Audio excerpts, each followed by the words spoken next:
welcome السلام عليكم soo dhawaad asxaabta sharafta leh youtube-keena ku xidhan meel baad joogtaan maanta waxaan ka hadlaynaa falanqeynaynaa upcoming filmaanta soo socda balwarka aad loo sugay filmada waxaa ka mid ah Story of Franchi iyo filimka Crishford runtii dhalinyaro badan ama dad badan oo filmada xiiseeya daawada Soomaalina u badan tahay filmaantan aad bay u baaraan YouTube-ga dadka youtuberada ama YouTube-ka soo geeyana runtii aad bay qiimo badan yihiin oo waxay isticmaalaan sawirkii ama sawirada filmadaas weli trailer ku socdo yani weli la duubana xaysiis koskooskii uu jiro ayay sawirada ka soo qaadaan filmadaas filman kale ay saaraan si uu socodsiiyaan horta filkan Story of Franchi weli duubitaankiisa uu socdaa hadda uu gabagabo ay ku dhow yahay laakiin waxa jirta waxyaabo waqti aan wax jira waqti dadkii go'dan ku jiraan oo xanuun uga baqayo xanuunkii koronaha ama COVID-19 ayaa soo noqday halka dadyo badan oo ama jilayaal ama ganacsiyaal ay ka dhumanayaan xanuunka ay guriyahooda ka joogaan halka dadka qaarna ay shaqooyinkoodii sida caadiga ama maalinlaha ugu soo noqdeen marka filmkaas dawshadiisu weli ama daawan weli tiyaatarada lama saarin oo marka tiyaatarada la saaran badee loo qaybiyaa shirkadaha filmada iyo ama TV-yada marka filmkaas dubtaankiisu hawshiisa halkaas ay joogtaa Crishford filmkan haddii aan hordhac naga siiyo filmka Crishford wuxuu ka mid yahay Krish filmada akhyaaliga taxanaha loo yaqaano jaadiyada ama krishada oo ka hadlaya superpower ama waxyaaba maastika oo dadyoga bilaadanka awoodooda ka baxsan filmkan wuxuu ka hadlaya runtii sixir wuxuuna aaminsan yahay in filmaantan sameeya waa dadka iyaga wax ilaahay jiro aan aaminsanay isagu khaasatan wuxuu aaminsan yahay waxa la yiraahdo sixirka ayuu aaminsan yahay halka Krish loo yaqaano ilaaha madow walbacaynkaas inta ay waxa soo yaqaanaan laakiin isagu wuxuu aaminsan yahay in wax awood sixir ku dhisan jirto sidaa darteed uu waxaan uga sameeyaa filmadan heesooda haddii aad macnaysato waxyaabaha khayaaliya oo macnaheedu waxyaabo dambiya ayaa ku jira marka ninkan waxa dhacday sheekada filmkan writerska filmka qorayay ama dadka la wadaagay ama filmka dadka u akhrinayo yani qorayay waxa dhacday iyadoo garanaysaa xanuunkan COVID-19 jiro ayaa waxa dhacday in asagana kasarka dhuunta markaas darteed yogii oo ballamiyay filmka sheekadiisa qorayay ayay markaa u yimaadeen ay ku raadeen maxaan qornaa ayuu wuxuu yiri يعني مو مجرب يصير دبي كشجن واحد أول مجرب يروح يجي travel كوتشكا live وح كفر هيرتك أي شركة خصيصة بيوري يعني سكريبت كفيلم كشركة فيلم كا وح هنا خصين أيوة معنا لو ده أقول حوري وح خصيصة أفر هيرتك أي فيلم كدقيقة سياس كدب أي حاجة كلا عمت يوم كلا إسقى كسر أقدو ay la wadaageen ay dhaxleen sida shirkada filmka lagu dhigay ma ahayd marka sidaas caalamul film ama meelaha wadamada filmada shirkada wala kala xada marka hadda Soomaaliya tiraado aniga shirkada sidaas waxa ku affectiyada cidima sameyn karto cidina wadaag karto caalamka dad waxna aqoon u leh hal shakhsi yani hadii aad wixii hayso kaasi xariiso ma jooga marka waxa ka boqay filmkan inuu laga qaado filmkan wuxuu ugu talagalay inankiisa inuu dhigo sida afar qaybood hore saddex qaybood hore uu talay marka filmkan qayb laba ku lamaan oo Krish 5 ayaa ku lamaan ayaa la leeyahay marka laba qaybood ay isku waday marka uu ka xanuunsaday haddana corona yimid dadyoga badan baa xanuunada halista qaba filmka xanuunkan uu daran yahay marka nasiino ayuu ku jiraa sidaas darteed ayaa loo filmka dib loogu dhigay iyadoo ay sidaa tahay filan badan xoog badan oo aan la wadaagayna way jirtaa laakiinse maanta horta intaasaynu xogtii filimada kusoo koobayna. horta soo taas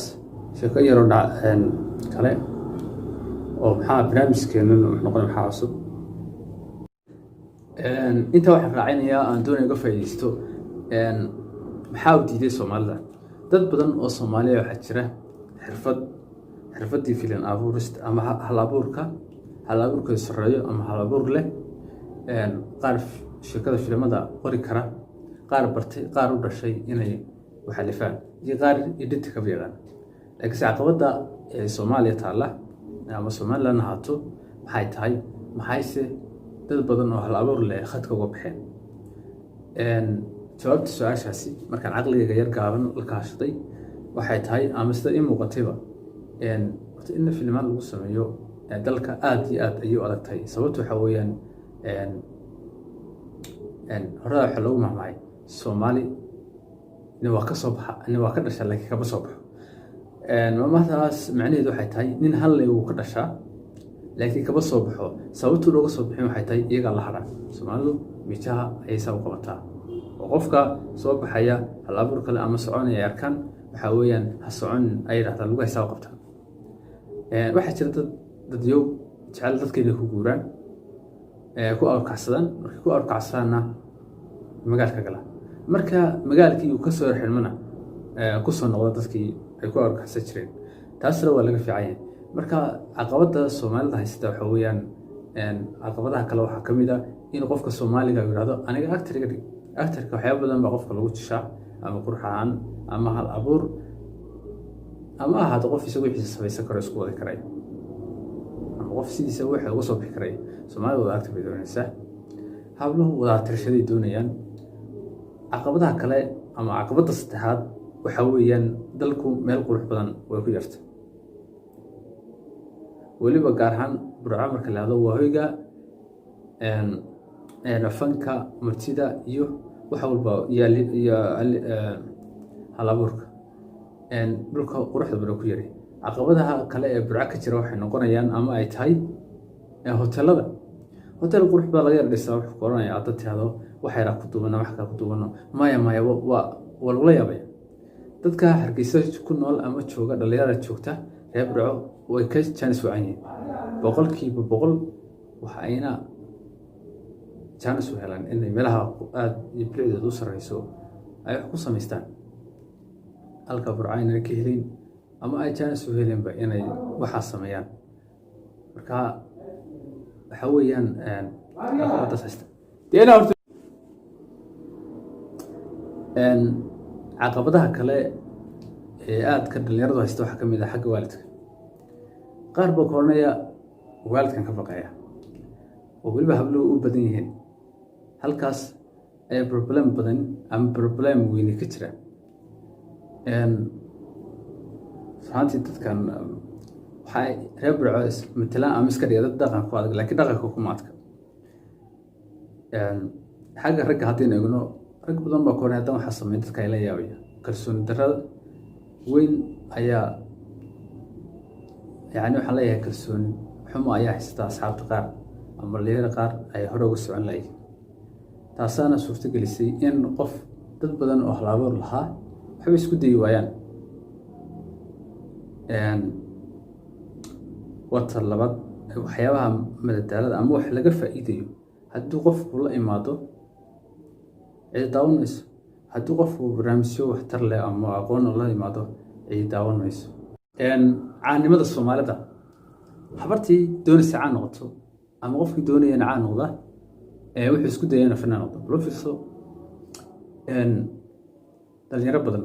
ayaa markay caanimo dooneen waxay aadeen ama bilaabeen inay heesaan meelaha ordaan. horta fankii uu dhintay mar hore ayaa la aasay inta la saaray xashka. youtuber badan ama dad youtuber leeyahay ay waxay bilaabeen inay heesaan iyagoo u baqaya in hoos u dhac imaadaan, maadaama YouTube badan ay khadka ka baxeen oo ay ka baxeen saaxadii YouTube-ka ama lagu daawan jiray. marka waxaa jir horta Soomaalidu waxaa leedahay, Soomaalidu film kuma mahmaado laakiin been kuma mahmaado. hore ayaa lagu maamahay Soomaalida nin waa ka dhashaa laakiin nin kama soo baxo. Soomaalida ninkeeda qabata iyagoo loo eegayo hab qabiil loo qabyaalada loo cusubeynayo inta badan lagu daawanayo waxaas. Badhaxaasa aan waxa maslaxadana yaro way ka tagaysaa way ka tanaasulaysaa qabyaalada laakiin qabyaaladii dib bay u soo noolaatay dib bay soo xidiisatay dib bay halkii ay joogtay ugu soo noqotay. Marka waxaan leeyahay qof kasta hal abuur buu leeyahay qof kasta talent ku gaar u leeyahay weligaa isdiibin weligaa isdigan horumar talent-yada haddii sanad kugu qaadanayso qalbigaaga ha noqon qof laga leexiyo ama ka niyad jaba qalbigaaga iyo naftaaduna ay noqonin maqal cid kula leedahay say doontana iskaga maamulan karta. Marka waxa loo baahan yahay inaad himilada meel dhaliso waxay doontaa ahaato. dad baa jecel ka wada qaad inay furtaan qaar baa jecel inay kambani furtaan qaar baa jecel inay macallin qaar baa jecel iska noqon halka waxaad doonayso marnaba ha ka leexan yaana lagu niyadjabin naftaada adiga leh waxaan dartay adigoo keligaana tegaysa keligaa baana qabsan keliya noloshaada qof kale iyo saameyn ku yeelanay. dad baa jira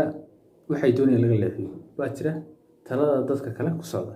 laakiin waa taada ku socota taada dad ku socoto marna ma guuldaraysid haddaad guuldaraysatiin naftaada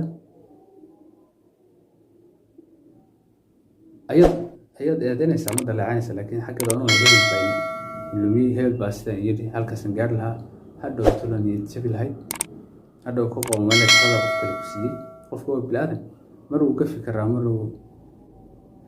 heli karaa wixii talaa wax ku tarana uu kugu hagaaji karaa. marka waxaan leeyahay intaas